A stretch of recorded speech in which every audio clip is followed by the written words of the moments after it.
This is the field we were in not long ago that was full of mosquitoes. And now, while we were away, they got the combining done. Are you sad about that? We disappear. You missed the...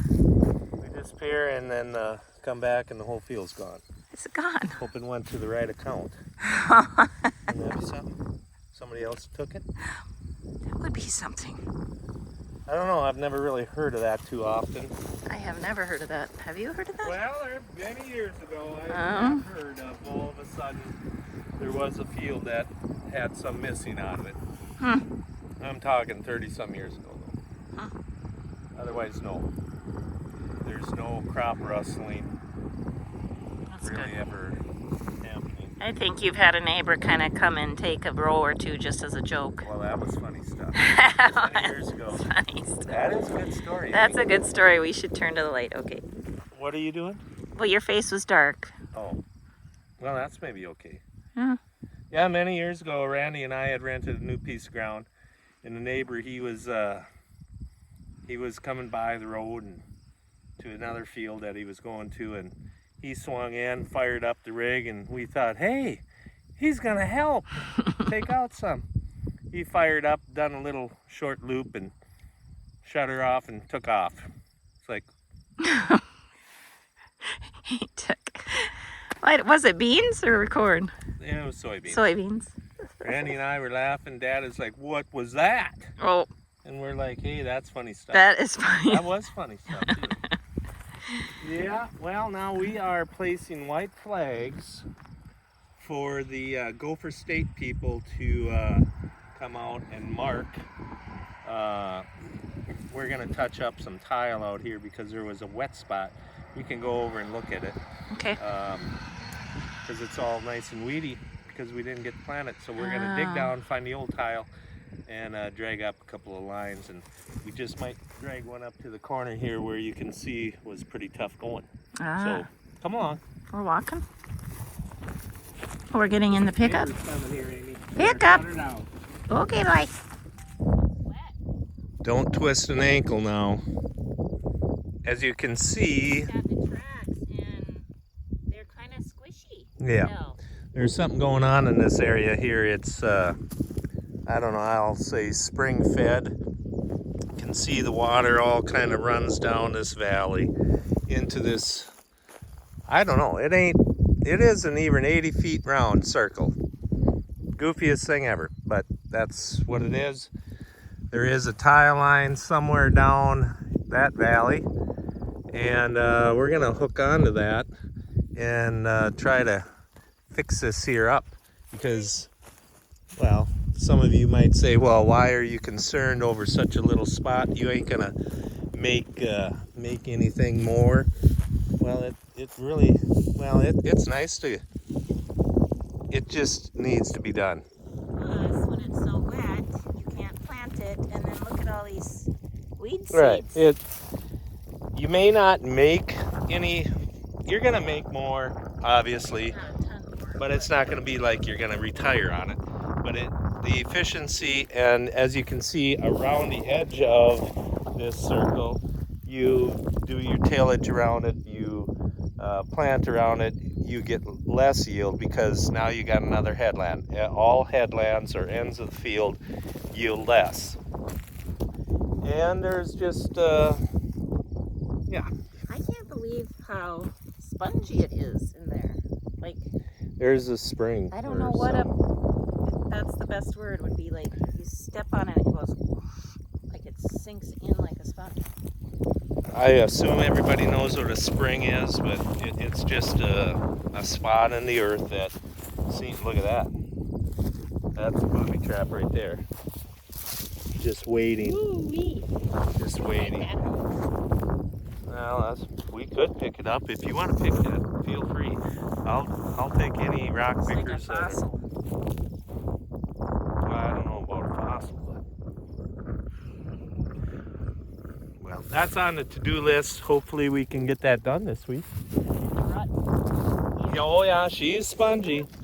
When we spray through it, this is one of them deals where you you look when you're coming from that way, and you kind of eyeball it, and you think, well, gee, I should be able to make that, right? Yeah. Let's pour the coals to her. Shift up a couple of gears, give her. And you usually make it.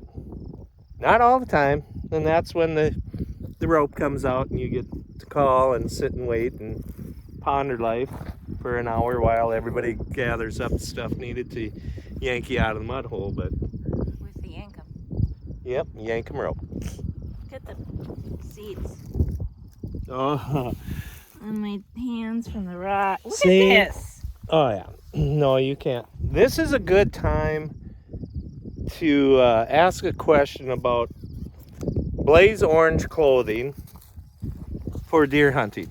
I have been looking for a nice pair of deer hunting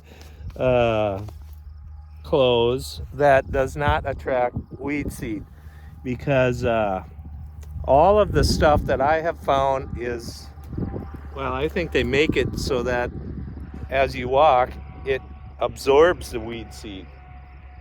Is that the right word? So the reason they make them that way is because it doesn't go whoosh, whoosh, whoosh, whoosh when you walk. It's quiet. It's really soft You know? material, but it's that type of material that is just like everything sticks to it, and you get preacher's. I think they call it Lice. preacher's lace. It's just impossible.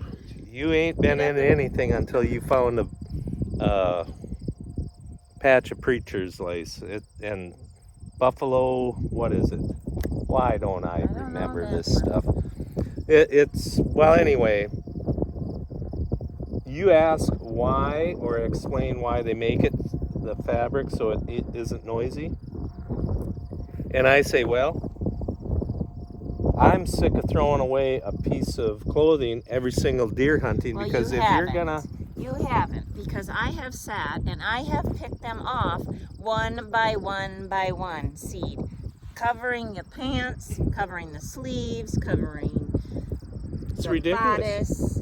And this last year is the worst it's been, and I said, I don't know about this if I'm going to pick these all off this time. And I've been looking for, I hate to throw out I don't want to give a shout out to a clothing company other than a few that I agree with, but there is a very good winter cover haul that I would buy if they made it blaze orange, but they don't.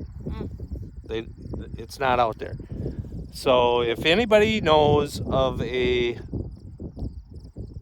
very good winter, I'm talking workwear, cover all that's blaze orange also, I'm willing to pay the money to get that, because I am sick of the fuzzy, it's like nighty material, this hunting stuff for deer hunting. Fleece, almost like fleece, yeah.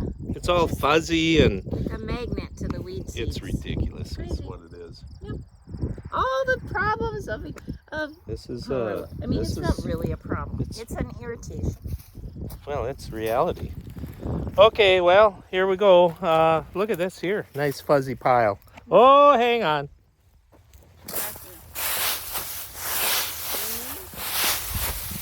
So the wind that comes cooking across the prairie hills here and piles it all up nicely. Oh, I could tell some stories on that too, but I'm More gonna. stories. Well, as you combine across the field, and if the wind gets going, Amy, Yeah. every once in a while, the edge or the standing beans will catch all that their leaves and drift in very deep. The standing crop will drift in a matter of 15-20 minutes, Really? and then you, oh, you'll be You hating your slug it? life. You slug it, or Oh, you can't see? you waste a lot of crop because you got to tip your head up at a slant, Oh. and only for you that know are gonna appreciate that one. Let's go home now. You know what I This is enough. appreciate is the foliage is gone, and so are the mosquitoes. We Well, haven't had one, or have you had one I just in got this bit field? mowing lawn. No, Not- but not not now. in this field, Not no. now. No. Well, the Well, lawn's got foliage, so that makes sense. It's more moist. So this Yeah. is a good blessing. No mosquitoes. No mosquitoes. And we're gonna go home now and enjoy what's left of this day. Sunday afternoon. Soon to be the End of summer and all of that. And you know, if you look at here. We lost one. There's the prophet. I also left a rock. Oh, and then I dropped them all. Where did I put the rock? She lost her rock. Oh, it was getting me all dirty. Yeah, I suppose. Throw it in the weed patch. So when we come by with the mower, we'll... Where could it go? Find the rock. Found it. Oh. Okay. More uncomfortableness for you. You'd have to bring that out right here now, huh? Okay, well, the faster we do this, the faster it's over, right? Great. Talk fast. So we're in California. For what reason? For my girlfriend Marianne has released a book called Your Story for God's Glory. And I was on a prayer call with her. She says it was 5 years. Every morning she got up at 5 a.m. I was up at 7 praying with a bunch of ladies. I remember. Yes. And she has talked about this book for so long, and now it is published, and I will share the link in the description. And she had a celebration night tonight, and last minute Doug decided to come with, and so here we are in San Diego eating Mediterranean food. Yep. First time for that too. For you. I don't know. I miss my steak and potatoes and corn. Yes, you did. Oh, that was funny. Anyway. That was okay. We'll be back later to tell you more when we can have Marianne, because that's who we're staying with here in San Diego, so it'll be good. I just said to Marianne, I said, I want to do a video and tell everybody how they don't use a screen. And then she comes out and goes, what? What do you mean? What are you talking about? If you're talking about this kind of screen? Well, the dog sure I see. used it. The dog sure used it. She came bolting through like that. But literally, No bugs. we've been here the whole time, and that door is wide open right here. See? Yeah. There's like, it's so fascinating. And you're just like, are you gonna close the door? Are you gonna close the door? Why? When you visited our house Yeah. last September, and I'm like, why don't they close the door? They have a disorder down here. They're born in barns. That is true. But not your kind of barns. Yeah, you gotta see it to believe it. Yeah. We're just lucky. It's the no bug thing. It's the no bug So we thing. don't need to. We just keep them open. Fresh air. It's wonderful. You have to dust a little more. So you've only used air conditioning this summer? August, maybe September a little bit. Yep. Yeah. Fascinating, really. It's totally fascinating. San Diego weather. California This life. week is in the 70s. 70s. Last week I heard it was hotter, but 80, 90, well, and inland 100. Yeah. inland. Yeah. Unbelievable. So excited to be in San Diego with Marianne, our friend. Doug and I actually dug at the last minute. Very last minute. Very last minute. The day before we traveled, finally pulled the trigger and came with, because harvest is not going as quick as they had hoped. So, but the reason that I was going to make the trip, even without Doug, and was because I wanted to celebrate with my friend Marianne, because she launched a book, and I'm so excited about it. It's right here.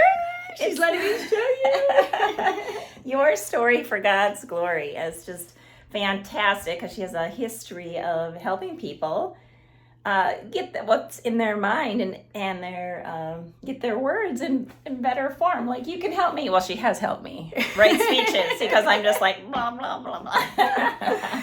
And the first rule is perfection does not connect. It's just being authentic and coming from the heart.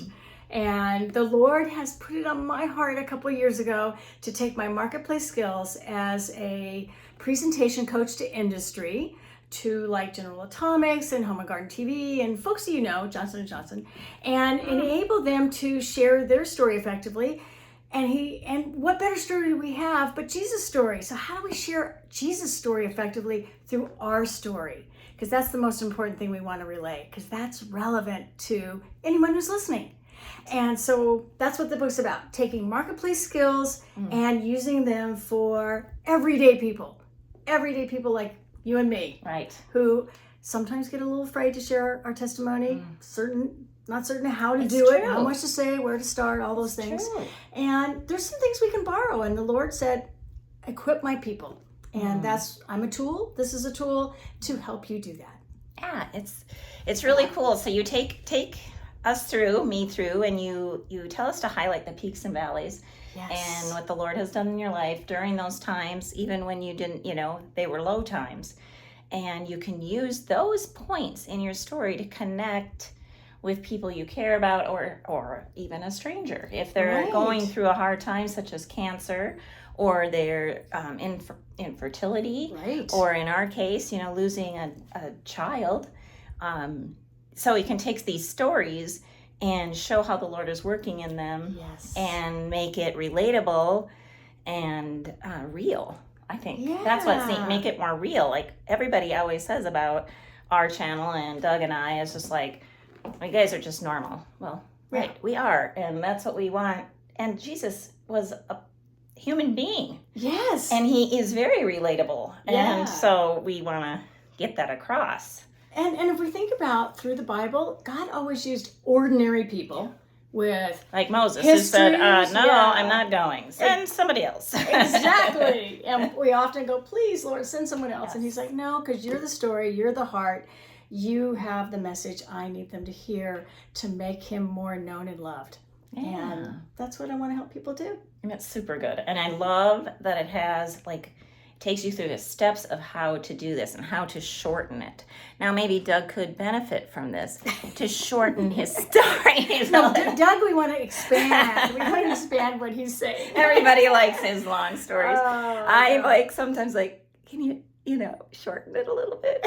But I think, when you were speaking on Tuesday evening, and I didn't see his face, but there was something that you said that I think really touched his heart, because I saw him wave his eye a little bit. You need to ask him what that I'm going to was. ask him if it's just, we've been through some tough stuff, and I think it would be good if we organized that better, so we could help others go through the grieving and the loss and stuff. So, and I think one of the stories I shared that maybe triggered a little bit of that was about a 13-year-old girl who had been through a severe rebellion stage, and people were wondering how did their family survive.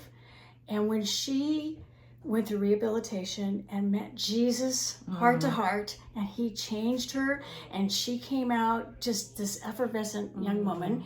And at 14, she's now willing to share that story to parents who are struggling, to other teens who are like, what do I do? Can I do anything? And it's just, those are the kinds of people I love to help. And these people you've used these real life examples in her book. She's used Sierra's and Jim's. And, there's 30 of them. I think they're here. And we're trying to do a video. There you go. Hi, Dottie. So we got like a little family. There's the whole gang. And there's the dog. Yeah. Hi, Ellie. Where are you? Oh, there you are. This is how we roll. This is how we roll. Oh, it's not real professional. It's just winging it. And if there's not a dog in the scene, what the heck? Well, right. It's just, might as well not even do it. So, that's really cool. Thank you. And then what a privilege for me to come out here and be part of this Hall of Faith. Hall of Faith. So these are the people in the book, and the people who helped get the book launched and started, and the people who were in my family, and just community of those who are so special to us. And there we see those two cuties. Woohoo! And here is a group at our shop. You guys will recognize that. And some other gals that were in, the reason that I met Marianne is we were in a prayer call. Well, before that, but we started a prayer call that we were in. She says it was 5 years. I tracked it, 5 years. Yeah. That's pretty amazing. That's what made this happen, Yes, 5 years. Prayer, answered prayer, always. Yeah. That's right. All right. Well, anyway, I'm glad you get to meet her now. So thank you guys for joining. Talk to you later. We finally made it home, Douglas. Yep. With a vehicle that I know where all the buttons are. One button on the left side. Nothing new to learn. You're standing on FedEx package. Oh. And look what Rick did. He organized my mail for me per day, I think. This is probably Wednesdays because of the press. Tuesday now, I believe. He's just, is it Tuesday? I think they upped it He's so organized. because they're so. He didn't take care of my garbage while we were gone, but that's okay. We'll talk to him about that. Well, yeah, you should. You know, as long as you got to walk out the door, you might as well grab the garbage Might as too. well. I don't know. Just thought. Yep. Come on, Rick.